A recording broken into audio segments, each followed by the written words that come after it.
Hey, what's up everybody? It's Lids, and we're back for some more Gwent, and today we're playing more of the dual casting seasonal event, which is an alternate game mode in which the first special card that we play in our turn, we play twice. And that enables one of the strongest combos in the entire game. So let's go take a look at the deck.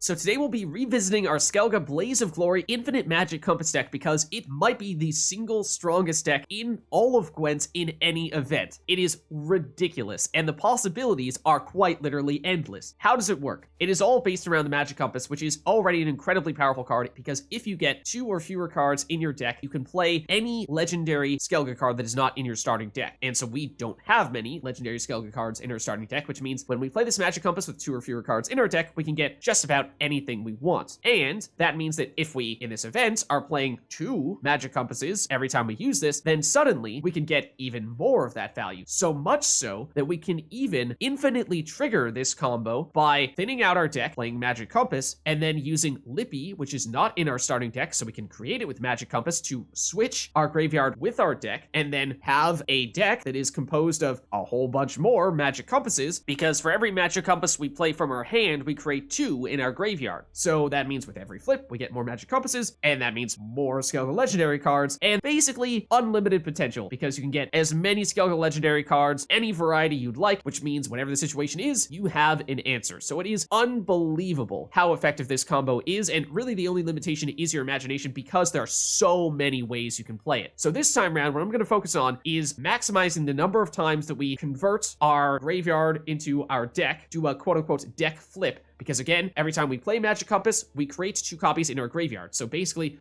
every flip we get with our graveyard turns into additional Magic Compasses, making us stronger. So the way we make that happen is we need to thin out our deck very quickly. How we do that is ideally, you start by getting Snowdrop on the board, and then afterward, you play Troll Porter in the melee row, who will banish every card in your hand, basically during the mulligan phase, get rid of all the good cards you still have in your hand, so your hand is pretty bad. You play Troll Porter, banish everything in your hand, absolutely need to make sure that you don't have Magic Compass in your hand, that is the highest priority. Then you draw into a bunch of cards from your deck to replace the hand that you just got rid of. That card draw counts for Snowdrop, giving her a huge boost immediately, and also gives us a ton of thinning, the quickest way to get thinning to set up Magic Compass. And because we are not banishing Magic Compass initially, we're drawing into a whole bunch of cards. Either we're getting Magic Compass, or because we have a ton of ways to thin and tutor things out from this deck, we should have a way to get Magic Compass and get down to that 2 card in our deck threshold relatively quickly. So that's the plan. And the best way to do that is probably turn 1 Oneiromancy, and use 1 Oneiro to get Snowdrop, and then the second round of Oneiro to get Troll Porter so that Snowdrop immediately receives that boost, and that way she's very hard for your opponent to remove. You can also use your leader ability to thin out Morkvaarg. Ideally, you do that before you use the Troll Porter. That way, you don't accidentally end up drawing into Morkvaarg because he's basically just a free way to thin out. Then once you've done that, you're just looking for a little bit of discard because you're probably not going to quite be at 2 or fewer cards in your deck just yet. But we have things like Derran, which can do a little bit of discard, Hermaey Skald that can do a little bit of discard. As I said, that leader ability can do a little bit as well. We have the tutoring with Oneiromancy. You can get Land of a Thousand Fables to thin out your Magic Compass as well, or other special cards that you'd like to thin out from your deck. Royal Decree, Lady of the Lake, all of these things can just play that 1 or 2 extra cards you need to get out from your deck in order to get to that 2 or fewer card threshold, so that you can then play Magic Compass, activate that key ability to play a legendary card of your choosing. Then with the first Skellige legendary card, play whatever legendary card you'd like. If you want to try to maximize the number of times you can flip your deck over and over again and increase the total number of Magic Compasses you have access to, the best option is usually Coral, because she gives you thinning, and also if you get a bunch of corals on the board, which is eventually what you can do, then those stack, give you a bunch of extra damage every time you click on a coral, and give you the boost on Snowdrop if she's still around as well. Then with your last Magic Compass though, you always use that to create Lippy. He allows you to flip your graveyard in your deck. So again, when we have basically just Magic Compasses, maybe Oneiromancies, and 1 or 2 other lower priority cards in our graveyard, we do the deck flip, and that means that we have a bunch of high value cards in our deck and just need to do a little bit of additional thinning or tutoring to get the stuff that we want and to get back down into the 2 card or fewer threshold for Magic Compass to reactivate. And that's where you use more of your thinning, and where the corals come in particularly handy because, again, that's a way to get down to that 2 card or fewer number more quickly. And you can use things like Snowdrop to make sure that the 1 or 2 cards that you have can either tutor out the cards that you still need from your deck, or just get a Magic Compass or an Oneiromancy directly. And so basically, we're just looking looking to repeat that combo over and over again. That way, even if we finish the round with all of our magic compasses or Oneiromancies in our graveyard, we're gonna get a bunch of echoed copies of them going into the next round, and that means that we can then continue to do the same type of thing in round 2 and round 3. So again, I'm gonna focus for the most part this time around on spamming the corals to do that deck flip process as many times as possible to increase our total number of magic compasses. We've used a similar deck to this in the past and instead focused on things like Urner Chad plus Sucrus, which is also very good. Melusine, which if you get her early, you can increase her base power and then replay her in a later round when you do the deck flip, and she'll be great in that case. Gettyneath can be good in a short round. So many different options. Again, totally up to you, and because every time there are new Skellige legendary cards, which of course we have recently got some, you can play those as well. So really, it's all up to you. So let's go see it in action. All right, so going up against Northern Realms here, and we'll go first. All right, so first of all, we have Magic Compass in hand, and that is never okay because we need to make sure we don't banish this with Troll Porter, which is eventually what we are going to play. We need a way to play Troll Porter, which at the moment would need to be Royal Decree. I don't love that way because we end up getting a bunch of Royal Decrees since we create 2 copies of it every time we play it. We're gonna have more Royal Decrees than we have units at some point, and that's gonna make it really hard for us to recycle our deck and get down to 2 or fewer cards in our deck to set up the future Magic Compass plays. So might instead lean on the Arcane Tome unless we happen to find ourselves into an Oneiro here, and might get rid of Alzur so we don't end up banishing him either. Yeah, okay. So basically looks like it's just gonna have to be Tome into Oneiro into Snowdrop plus Troll Porter. And we aren't losing anything crucially important. We're losing a little bit of discard here, which is a little bit nice. Would have been nice to have, and Heatwave obviously we're losing as well, but let's do this. Oneiro. And you, technically speaking, do have the option of getting Alzur in the range row before you start spamming all these Oneiros, and then it will spawn in some high provision cost units at the very least.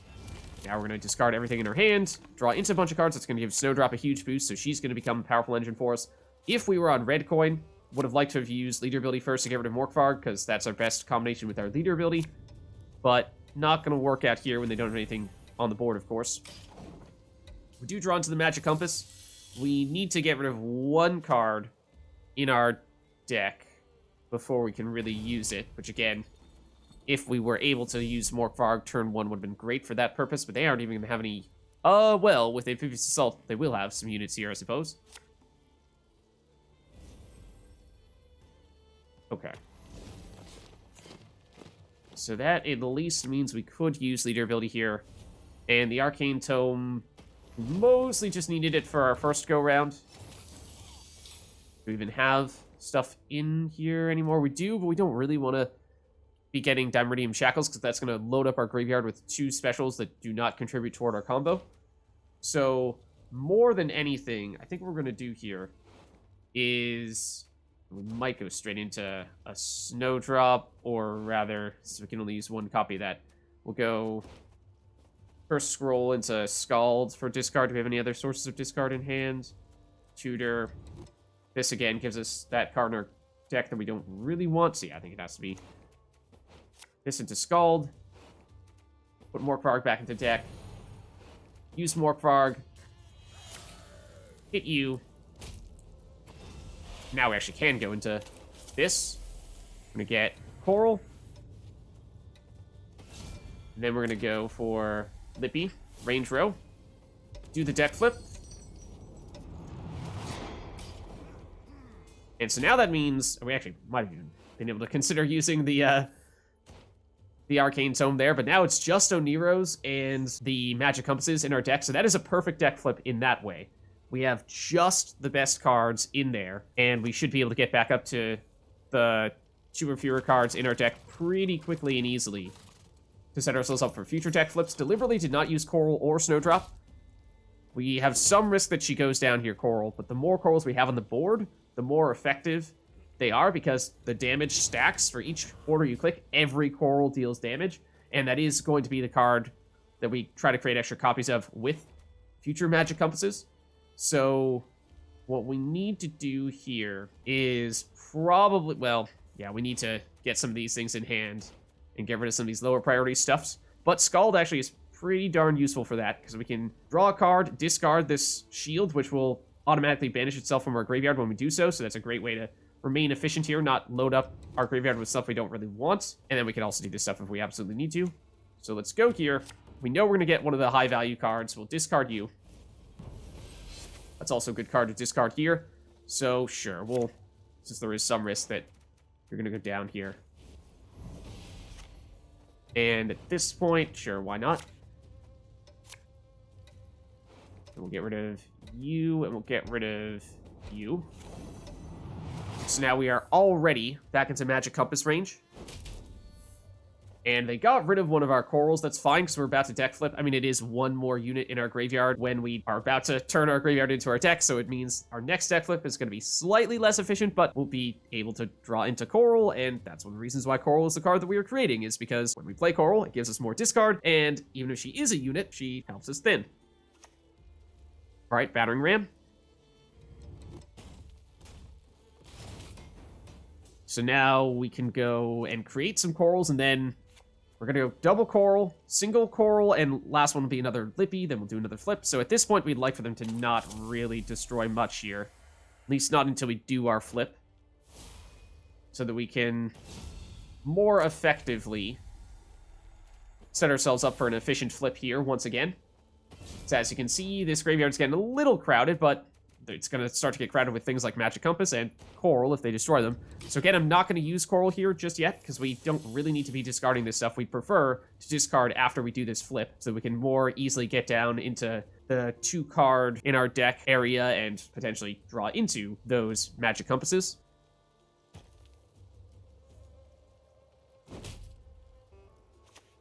Alright, then Boiling Oil is going to be, I imagine, yeah, okay, remove. But just didn't want them to purify Morkvaarg, because I actually prefer that he just gets completely wiped from this plane of existence because he's doomed, rather than going back into our graveyard, because that would, again, mean a card that in that case goes into our graveyard, would get recycled, and we don't want to see him because he does not give us any long-term value, whereas Coral, again, still can.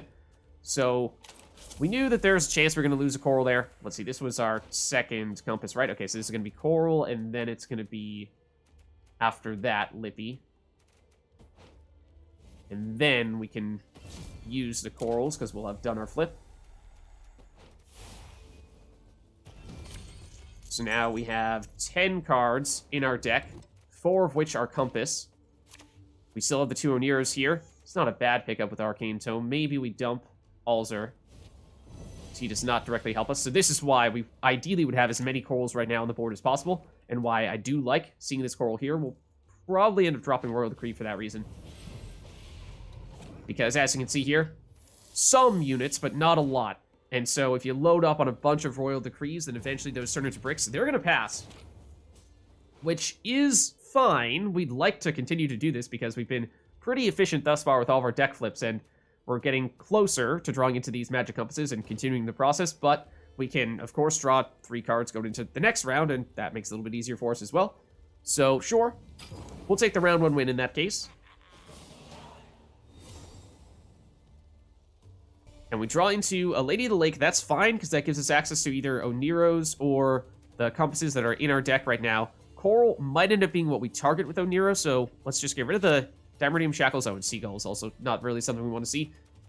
Okay, there is a Compass. So we aren't at the Compass threshold yet. Yeah, so what I wanted to see was for us to have the opportunity to put these Corals back into our deck and then go Oneiro into Coral. Then we get thinning and even more thinning from that as well. So, let's see, we have 1 throwaway card here, which we could make a Compass, and then we'll get the 2 echoed copies. Problem is we're not actually in Compass range. I mean, we can Compass into Compass. That might still be the most efficient route here, to be honest, in terms of maximizing our Compass potential in the next round. So you know what? We'll still go for it. Compass into Compass. And then now we're in pure Compass territory here. So we do not need to deck flip at the moment, notably. Because I'm just going to create the corals now. I'm not going to use them. Because we only have 2 cards in our deck. So that means we only have 2 cards to draw into. They're both Magic Compasses, though. And we have now 3 Magic Compasses in our graveyard, which means we're going to have 3 echoed copies of Magic Compass going into our deck. So we're actually going to have enough cards to draw into going into round 3, but they're all going to be magic compasses. And so we're going to get those. We can mulligan some things out to get the other ones, and we can use coral to get more of them. So that's all the plan. And then we still have corals in our graveyard, which can become relevant in round 3 for reasons we'll discuss shortly.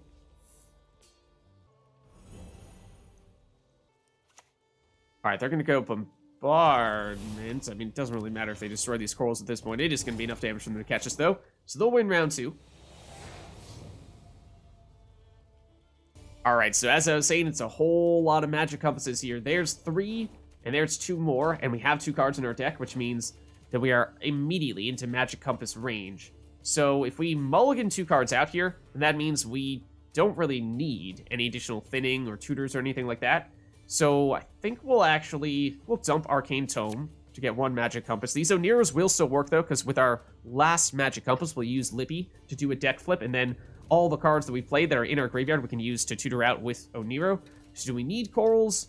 Do we need Ladies of the Lake? Do we need Land of a Thousand Fables? Little hard to say. Guess we'll dump that to get another magic compass. Because yeah, this is just about ideal with what's the final count? Is it 1, 2, 3, 4, 5 compasses, 2 Oneiros, a Lady of the Lake to get Compass / Oneiro once we do our deck flip, and then Coral to help us potentially get into more of those deck flip situations even round 3, although we might just settle for the, 1, 2, 3, 4, 5, 6, 7, 8, 9, 10 Skellige legendaries of our choosing. They are a siege deck. I know we haven't spent much time talking about them, but in theory, that means that they are trying to set up a bunch of damage. So we could start off with, rather than just non-stop corals, I mean, we could do that, but we could also just go for an early Defender plus Sucrus to wall them. So maybe we'll do that initially. That is another approach that you can absolutely go in. A little more matchup dependent. If you suspect that your opponent is going all in on the damage, then that is perhaps preferable. They could purify the defender, and then that would make this much less effective, but it's one option. Obviously, we were going more so for the damage, which when combined with Snowdrop is also boosting with Coral. All right, they're going to go Siege. So, yep, that further suggests that they are going for damage. But still, as of right now, they cannot actually deal any damage to us. And we can start to hit them for damage if we start spamming Corals, which we do have several of in our graveyard here. So what we can do, it's going to take up a bit of row space, but technically speaking, yeah, so in the long run, this is maybe not the best option, but I'll show you it once at the very least. Rather than creating a coral directly, we can go Fukusia, and I am going to put her in the range row, because she is going to take damage from this Trebuchet, but as I said, it's perhaps actually a good thing that we're going to maybe end up losing a unit eventually, but I put her in the range row, so we put Rain in this row here to deal damage to where their units, where they actually have units. Go another Fukusia, just to show you. We'll hide the corals, though. Do this to create another coral here. So get 2 turns of Rain there. We still get our corals. These are the ones that we are replaying from our graveyard rather than creating them from scratch with these magic compasses. So it means that our graveyard is going to be smaller if we do a deck flip here, which we probably will at some point. But bear in mind that we may be looking at these Oneiros to get the corals out from our graveyard. Or once we do the deck flip, our graveyard turns into our deck, and that's when we're probably going to want to use these Oneiros to get things like coral. So for that reason, you know, showed you how you could make that work. In a short round, probably does make sense because you just get a few extra bodies on the board, 4-point bodies, and a little bit of extra rain as well. But in this case, because it's a relatively long round, because we have these Oneiros, we're going to need to have something to use on. I think it doesn't make that much sense for us to continue to go that route here. So instead, why don't we continue the Magic Compass stuffs? But we might just create corals directly and show you just how effective an entire board full of corals can be, because it is pretty impressive. And because we have the Defender plus Sucrus combo, these corals are much safer. Now, technically, they're saving up for Bombardment, which can hit around the Sucrus, so that's going to happen pretty soon. But we have enough units on the board that I'm not too concerned about that. And again, Fukusia is actually kind of nice if they remove it, because we're going to run out of board space eventually, and this is not really a unit that is giving us any value going forward. So let's see, we have 2 Magic Compasses left. We have 1, 2, 3, 4, 5, 6 units in this row, so we can fit 3 more, so we can still hide 2 more corals over here.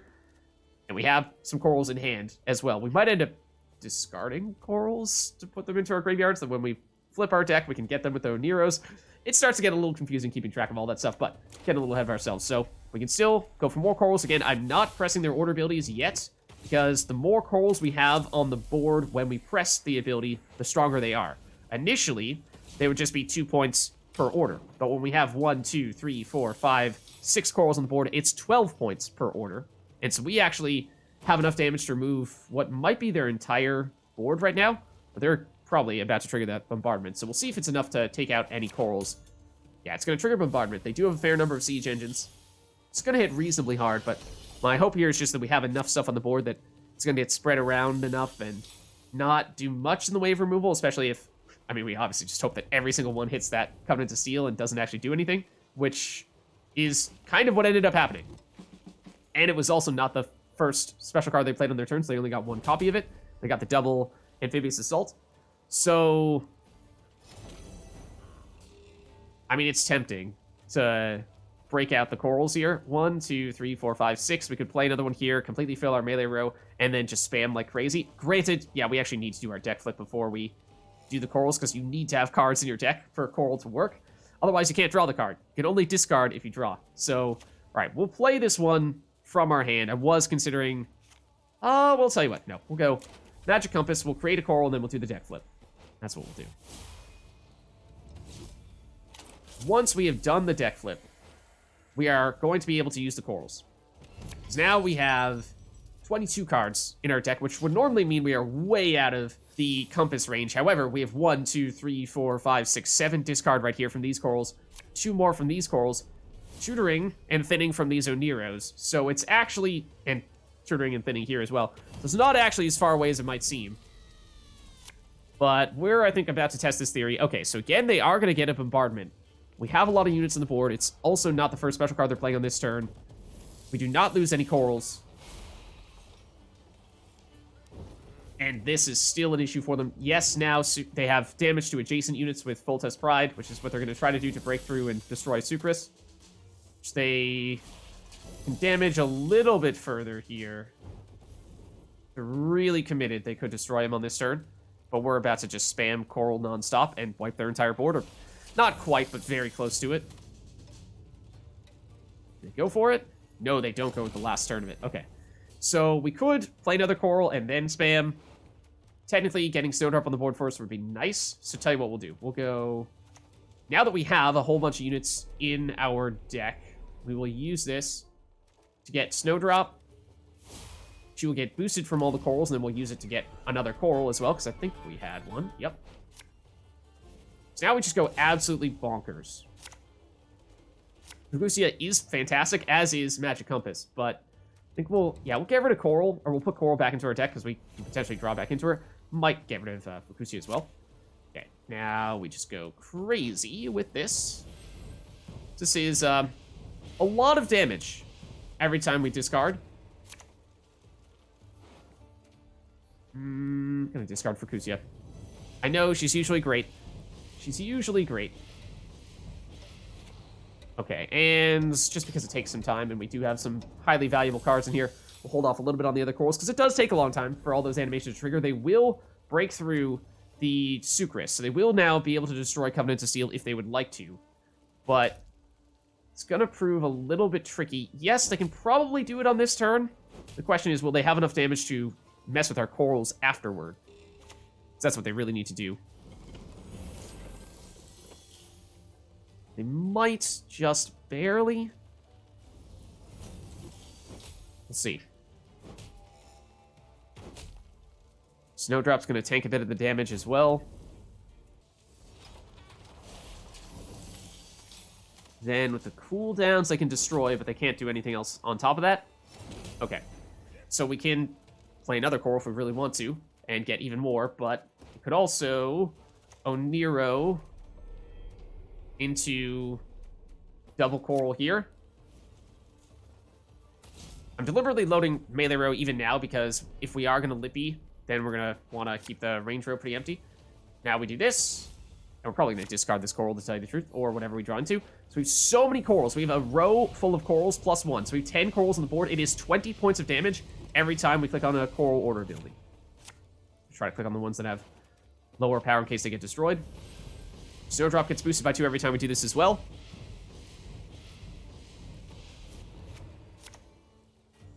Okay, we can probably be able to magic compass for Lippy later on if we absolutely need to.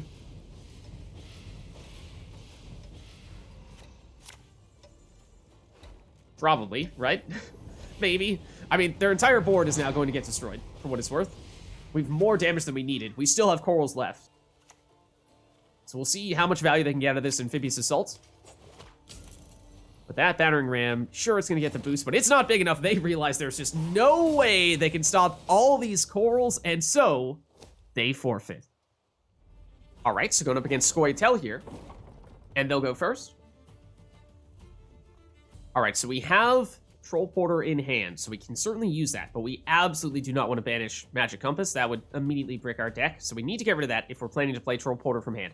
Alternatively, we could mulligan Troll Porter and use Royal Decree to get it. I don't love Royal Decree, despite it being a tutor. It does come with some downsides. Let's keep Morkvaarg in our deck. That's probably what we're going to use our lead ability on. And we're just going to, I think, play Troll Porter turn 1. And banish all the stuff in our hand here. So we're going to lose Royal Decree, which, as I said, is a tutor, yes, but it does come with some downsides. If you load up your deck and graveyard, which will then turn into your deck with a bunch of Royal Decrees, you're going to have more Royal Decrees than units, which means it turns into a complete brick, and it's just filling out your deck and making it harder to get to that threshold for Magic Compass. Land of 1,000 Fables, though, is more reliable for that thinning, so that is a bigger loss here, I think. We'd like to get Snowdrop on the board first, to get her a big boost when we play Troll Porter. So if we're feeling greedy, we could do that first, but that would mean we get those Royal Decrees in our deck. So I'm gonna forego that. Just gonna go straight Troll Porter here. It's fewer points in the short term, but it is easier for us to continue to recycle our graveyard and deck and redo the combo multiple times. Oh, also, I should have gotten leader ability first to get rid of Morkvaarg, because now we're drawn into him here. So we do still have too many cards in our deck, but we have things like Oneiro we can use to thin some things out. And Lady of the Lake, did we even draw into the compass there? I don't think we did, no, but we can get it with Lady of the Lake. So, similarly, Alzur, Range Row, plus Oneiromancy. Worth a lot of points, but does add more units to your deck, and oftentimes units that you don't really want. And so that means another thing that makes it harder to recycle the combo, which I think is still the thing that we're going to focus on doing here. So what I'm going to do is I'm going to Snowdrop.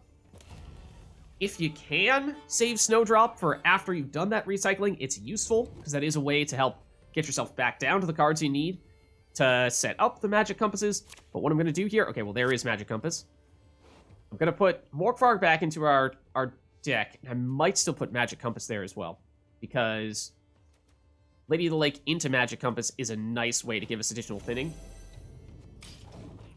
the likes of which we might not otherwise have, at least not as easily.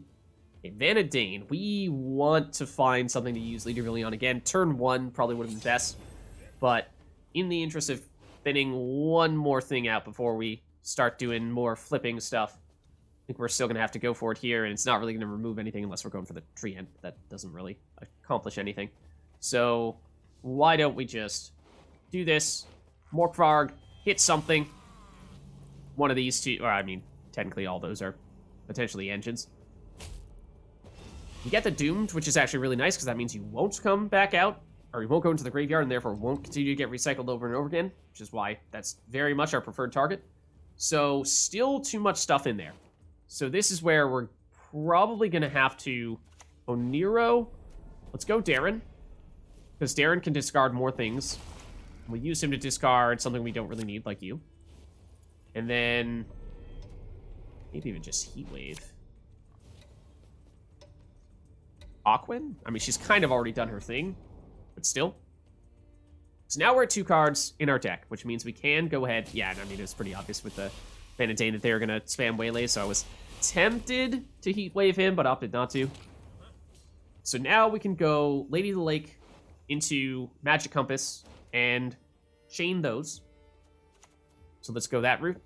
Our range row is going to need to have Lippy, several Lippies if we do a bunch of these flips. So for that reason, when we can, we'd kind of like to focus on playing melee row. Now, if we are trying to maximize our deck flips, then Coral is the best option, because having more Corals allows us to not only thin our deck further and give us damage, but, well, mostly those things. Let's see. And I'm looking for Lippy. Where'd you go?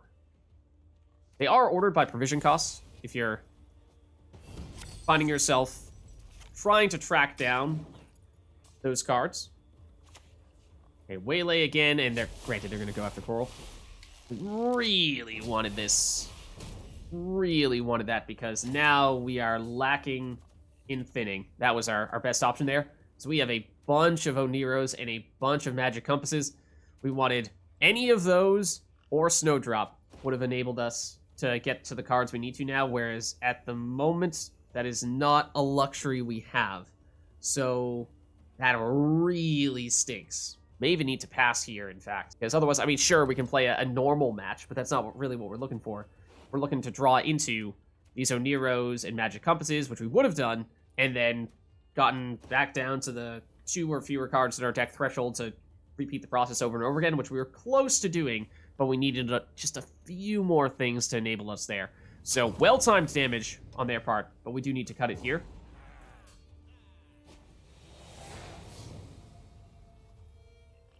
Alright, so just by starting this round and drawing into a bunch of cards, that already puts us at 4. So that's a good start, but we're not quite where we need to be just yet. So this Magic Compass can, at least the first round, discard a bunch of stuff and then get us, for the second Magic Compass, into the area we're looking for. But we would like more stuff that can help us discard things, and Korathi Heatwave is not that.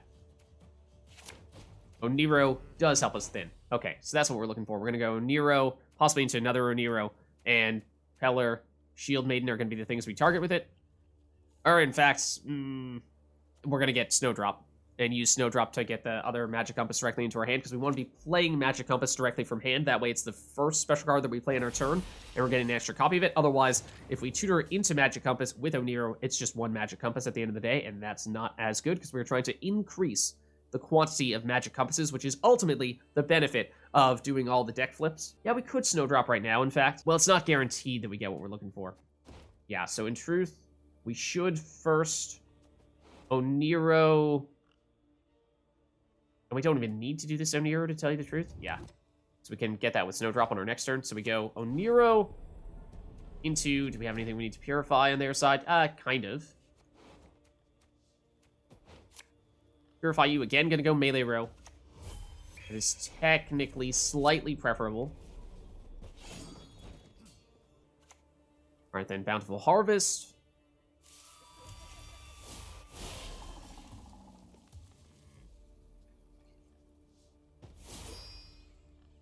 We'll get a few of those.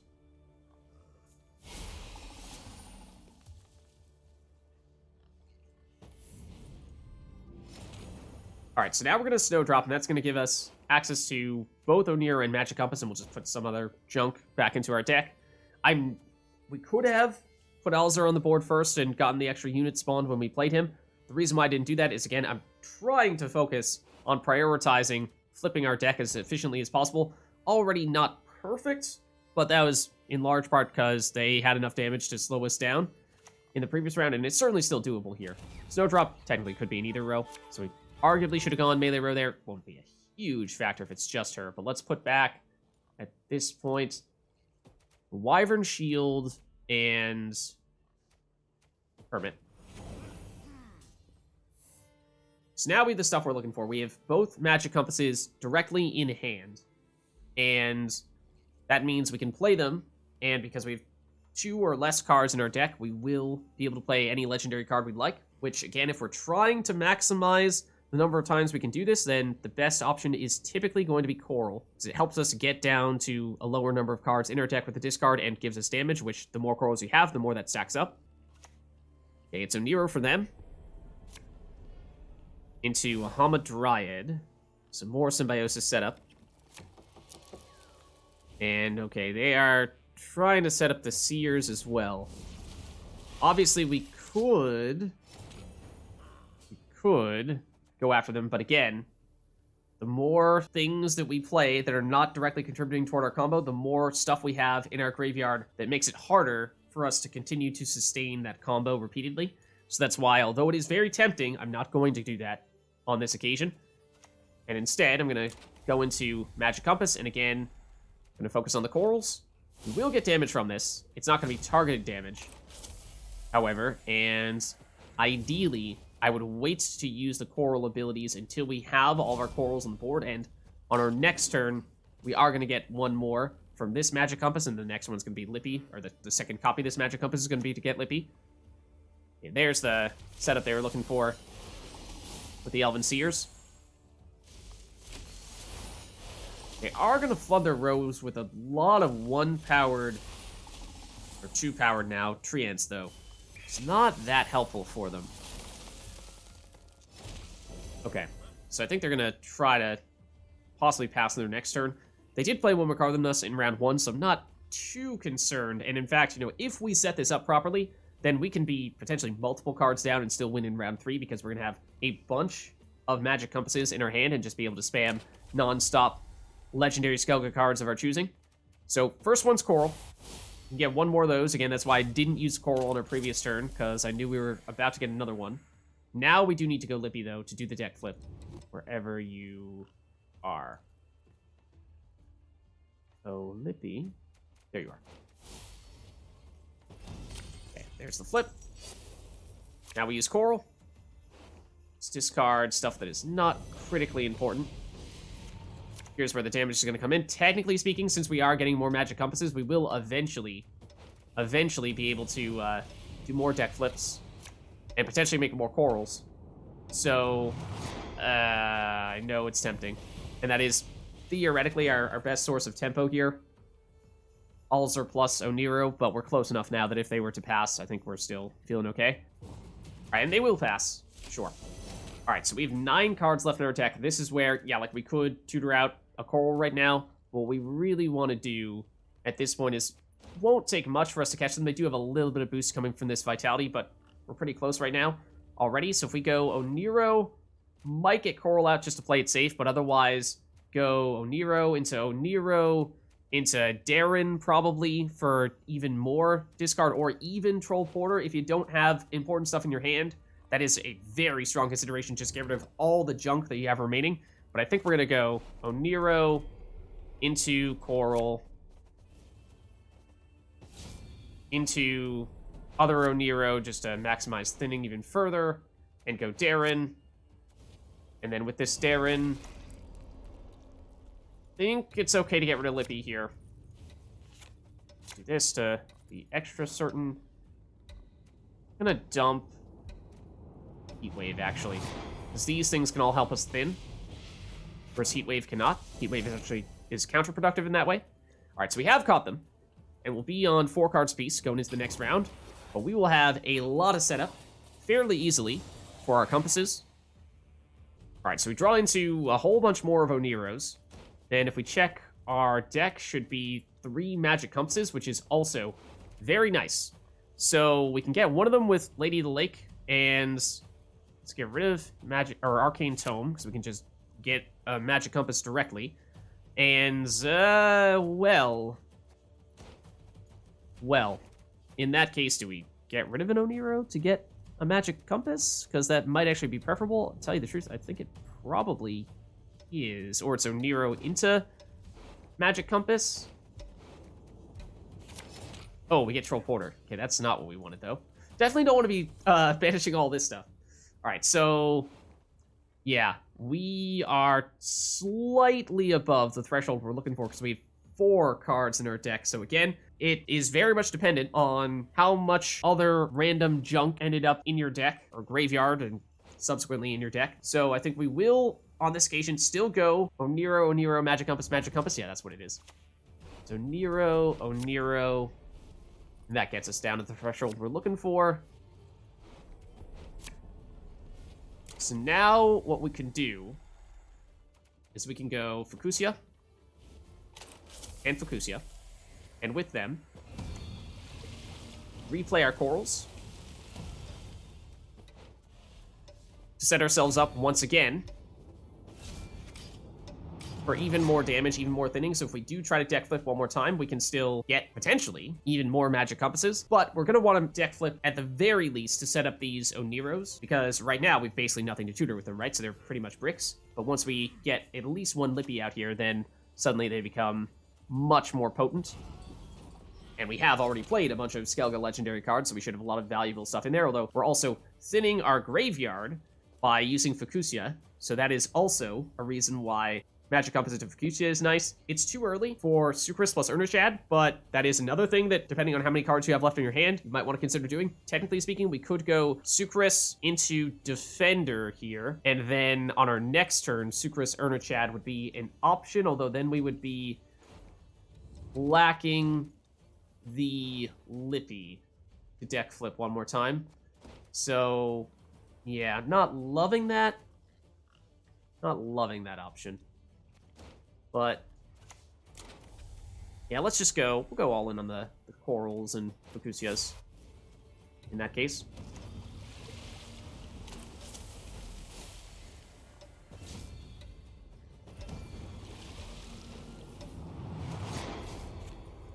Next one will be possibly just a straight-up coral, because I think we ran out of corals in our graveyard. Is that right? And then Lippy. And we will see just how effective this many corals can be. Alright, they're going Heatwave, and I assume that's going to be on the corals. Yeah, so again, they do stack really well, because they all give the discard, and they all do damage whenever a single coral discards. So that is a big deal. But we still have a pretty sizable lead here. So now we can go for one more coral. But then it's going to have to be Lippy after that. Because this is our last chance to do the Lippy flip. Lippy, there you are. Okay, so now that we have 18 cards in our deck, that is a lot, but a lot of them are Magic Compasses and some Oneiros, so we can actually thin through that pretty quickly.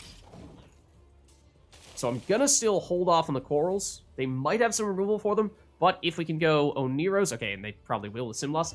The reason why I waited, yeah, okay, fair enough. It was going to be Oneiro and sift through as many of those thinning cards as we could get and use it to eventually land on Snowdrop, which would have combined to give us some boosts from the corals as well. Okay, I mean, one coral survived. So that is probably still what we'll go for here. So we go Oneiro, and this is probably now at a point where we are not going to deck flip anymore. So this could be a place where you draw the line and say, okay, we're okay with using Alzur at this stage. So I think I will use him, because we are about to spam a bunch of Oneiros. So we can activate him very quickly. Granted, getting Simloss spawned in is not terribly helpful. All right, and with our last one, and this might be the last one, I think it is, we're going to get Snowdrop. Okay, the Assimilate is actually kind of helpful. So now we can do this and draw into Magic Compass. That is nice. Let's get rid of Troll Porter.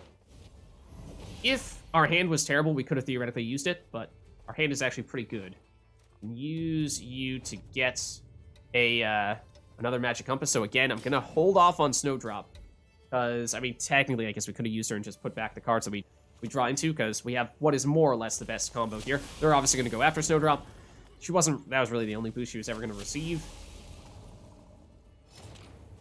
At this stage, we had done more or less all the setup she was going to get. Okay, so we're going to just go crazy on Magic Compasses at this point. I think probably even...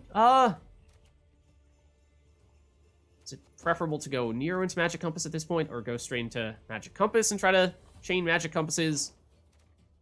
Obviously, it's too early to actually get the Magic Compasses activate here. We'll go Oneiro.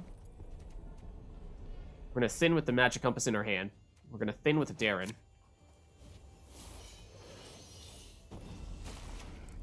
Use... I'm not sure if this is Oneiro or Derran, to be brutally honest with you. I am not sure. That was Derran, apparently. Okay, then... Sure. So now we're going to go Lady of the Lake and into Magic Compass and discard a bunch of cards in the process and just always click on Magic Compass every time. Try to get to the point where eventually we get a Magic Compass when we have 2 or fewer cards in our deck so we can actually get the value we're looking for out of Magic Compass. And then, if not, we're at least thinning out to set up this final Magic Compass. And they are getting a fair bit of damage. And they, of course, get the extra value from Symbiosis, but... Okay, Francesca... We can start to think a little more aggressively with our Magic Compass usage here.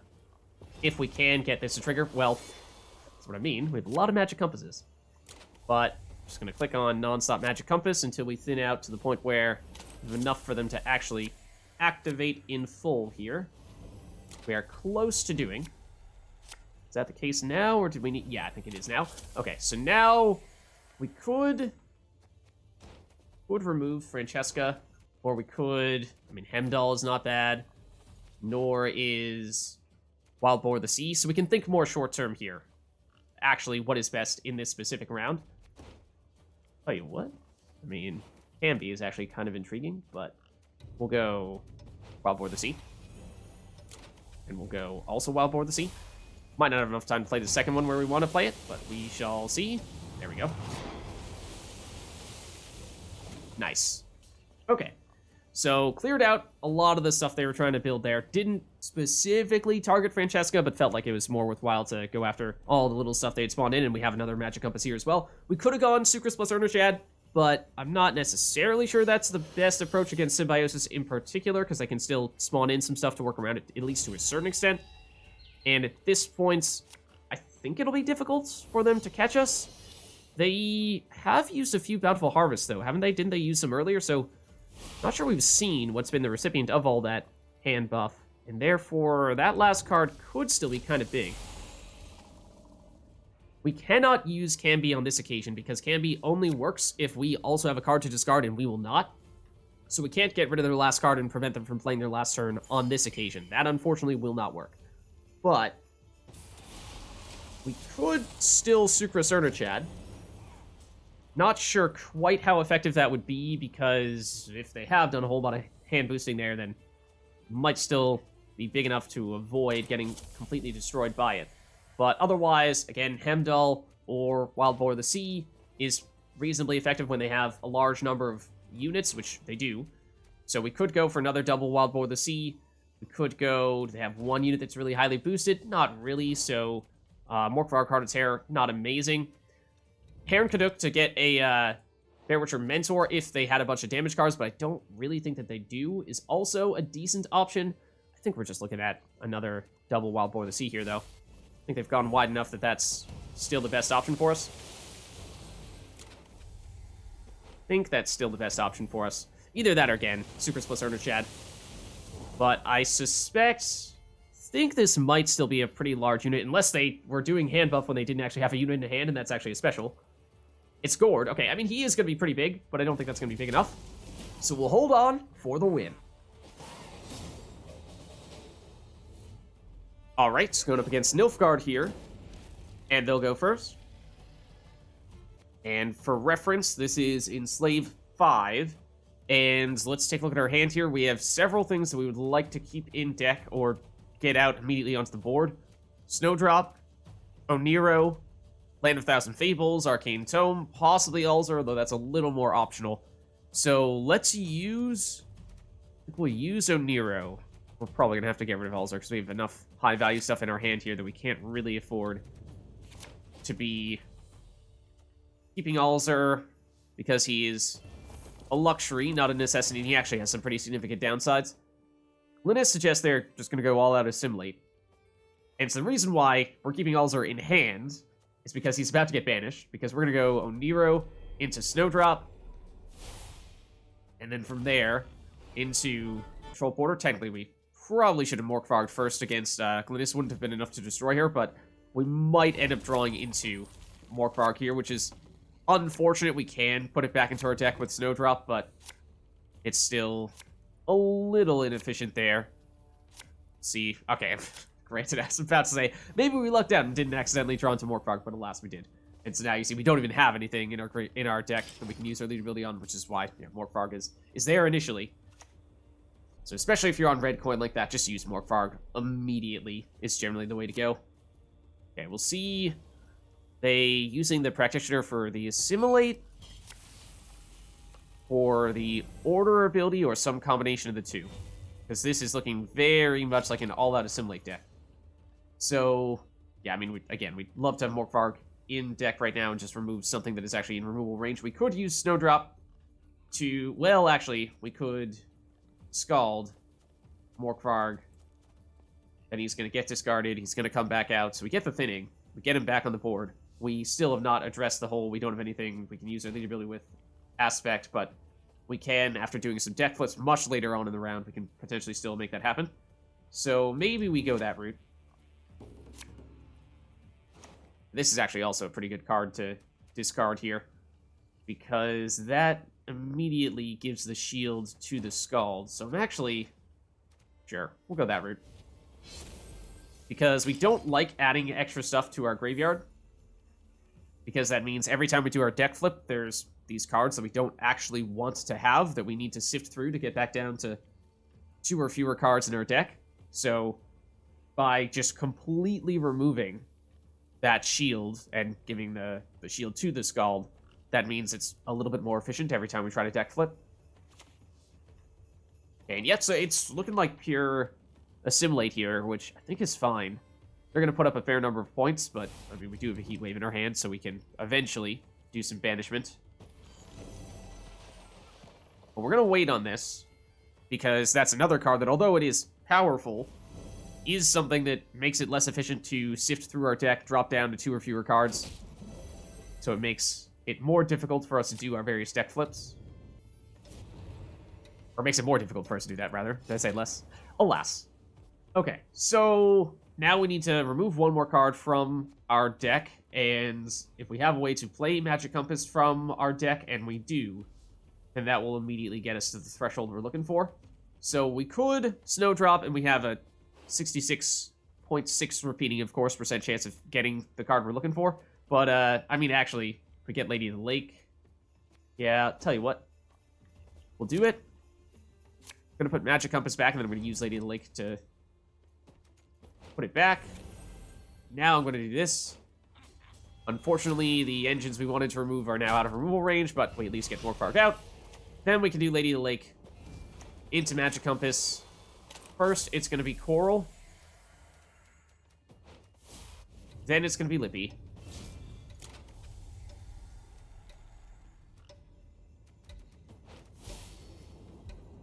And so this is our deck flip. And this is what I was referring to before. We only have 4 cards in our deck right now, which is fantastic, because that means we can almost immediately get back into the Magic Compass range, and these are all Oneiros and Magic Compasses in our deck. Okay, granted, they're going to get rid of Snowdrop, which is unfortunate. She was obviously a very big target for them to go after, and not going to be that bad on their side either. They are going to stack. But the timing there was still nice, because they put Snowdrop in our graveyard right after we did the deck flip. And so now it is much more efficient for us to do this. So we do need a little more thinning, though, and we need to actually get those key cards, and there are a few ways to make those things happen. Land of 1,000 Fables or Derran could both get us there. Derran might not be enough single-handedly, but I think we start with him. And we get rid of this Oneiro. And then go Coral. And let's go discard you. Might as well keep the Oneiro. And then we can use either this to get a Magic Compass, or we can, where was it? Land of 1,000 Fables. Okay, now they're going to get more Snowdrops. I mean, they stack. So it's pretty much, at this point, the highest point scoring option for them. They do not get another this time. And yeah, Coral is the most valuable card for us that we have on the board right now, so that's a good thing for them to go after her. Alright, so now let's go... Let's see. It's best to... it's not perfect. We want Magic Compass to be the first card that we get. first card that we play on our turn, because that way we're getting 2 copies of it. So this means we're not actually getting extra copies in total. Normally we would get, every time we play a Magic Compass, an extra copy of it going into our graveyard, and then therefore when we flip, we create a new copy. Not so this time around, because rather than drawing into the Oneiros, we really wanted to draw into those Magic Compasses. There you are. Now we can do this. Get an Oneiro, now that is useful. That's also why I was not that averse to discarding an Oneiro before. If we had Snowdrop still on the board here, we'd be getting boosts every time we did that with Coral, and for every Coral we have, we're gaining more damage, so those things all stack for us as well. So that's why sometimes it can be worth holding off a little bit on that stuff. Artist Lydia, which is going to be for Assimilate procs. That's not a major concern. At least the damage. And that might get rid of a Coral, which would be unfortunate, but dodge the bullet for the time being. So now this is what I was referring to before. The problem here becomes we have these things like Artefact Compression, the Shieldmaiden, and Snowdrop, who do not directly contribute toward thinning our deck out. So we're going to need to... I don't even want a Royal Decree, which I generally don't love doing, because that's another card that can become difficult to thin out. But it does get us closer. We are not going to be able to catch them on this turn, though. So there's that to bear in mind. We will draw into several things going to the next round. So you know what? We might cut it here. Especially because, well, okay, I mean, they have played one more card than us. I, for some reason, thought we were on blue coin. So we might just pass here. We'll draw into hopefully some of these things, and that'll help us thin out a little bit further without even needing to worry about discard or anything like that. So they'll win round 1. Alright, we draw into one of those compasses. We draw into the Shieldmaiden as well. Let's get rid of her. And we don't love some of these specials, because every time you play a special, you're going to play it twice, and it's going to immediately go into your graveyard. And that means, again, less efficient deck flips. So we want to be a little bit careful about that. Yes, Royal Decree is a tutor, but only as far as you have units to tutor out. And again, for the most part, we're going to be having a lot more specials than tutors. Or rather, a lot more specials than units. This is incredibly greedy. So we are going to punish them big time for playing in round 2. This is a humongous mistake. Because they are now making it a lot easier for us to chain even more Magic Compasses. And what we'd like to do, at least initially, is probably thin these 2 out with an Oneiro here, and we'll get the echoed copies of Oneiro in our graveyard. And that gets us into Magic Compass range, which we can then either play this one directly from hand, or we can use Land of a Thousand Fables to play the one that will still be remaining in our deck. So we go here. Actually, we can get it with Snowdrop anyway.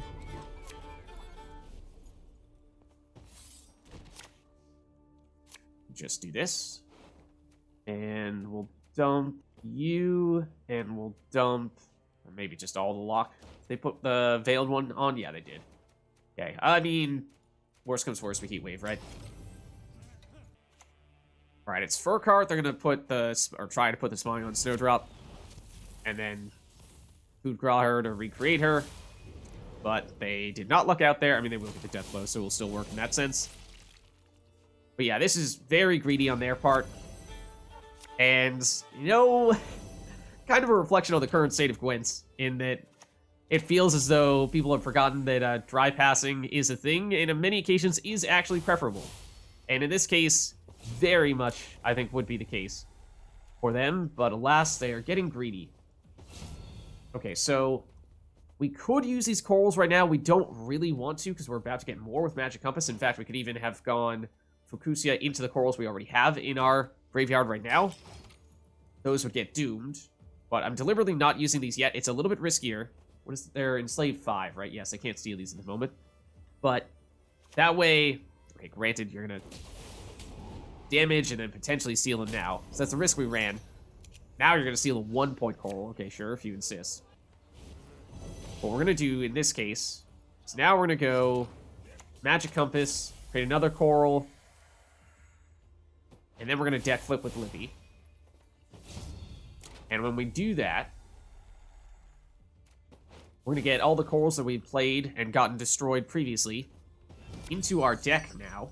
which means these Oneiros and maybe even Royal Decree we can use to play them and load up on a bazillion corals. And again, their damage stacks. I'm going to use this order ability, and it also helps us thin, which is why this is not a good idea for them to be pushing us further. How many tactics do they have? Oh, just enough. Okay. All right. If you insist. And still Heatwave their 2 Assimilate cards, so not too worried about those getting big. But now if we go, I think we just want to go crazy thinning out the stuff that we can thin. So Oneiros into Oneiros. I mean, we could even go Oneiro into Snowdrop into Troll Porter and banish the stuff in our hand. We have enough Oneiros going on here. It's probably not something we want to do if our hand was terrible. Now we consider it, but I'm gonna blow through as many of these as we can to thin ourselves out further. And then we're gonna go, what did I say? Corals?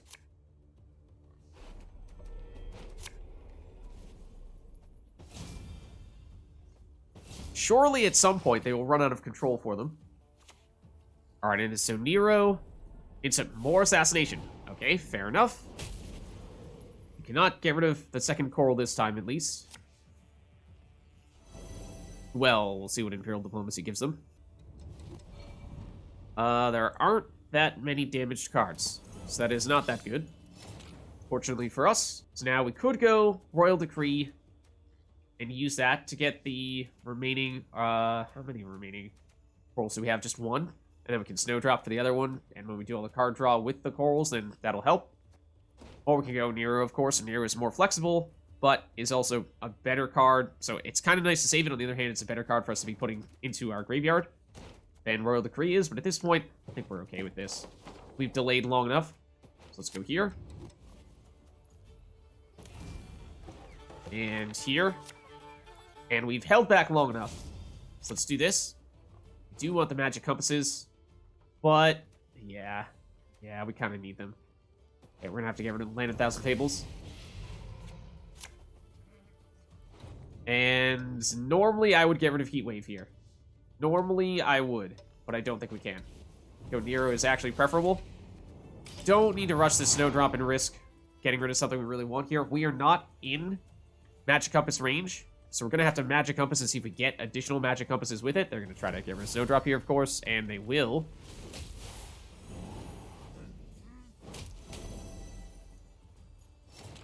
Alright, again, we can still Heatwave these, which is why we really needed to save that, even if for purely deck recycling, that would have been the card we would have gotten rid of. But now we Magic Compass into a whole bunch more Magic Compasses. And just try to do this until we get down to actual Magic Compass range. Which Troll Porter would help us do, but we don't really want to be getting rid of this stuff, as we were just saying.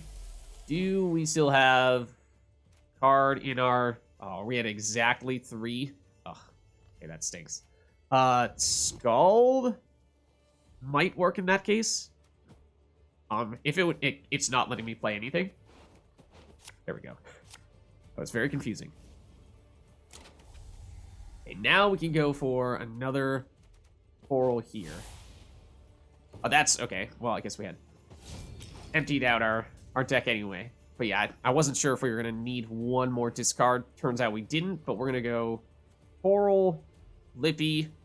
Then we can actually do the drawing and discard. We can't do this right now because our deck is empty. Then we're going to Heatwave these two. I mean, honestly, just Heatwaving these two might already be enough.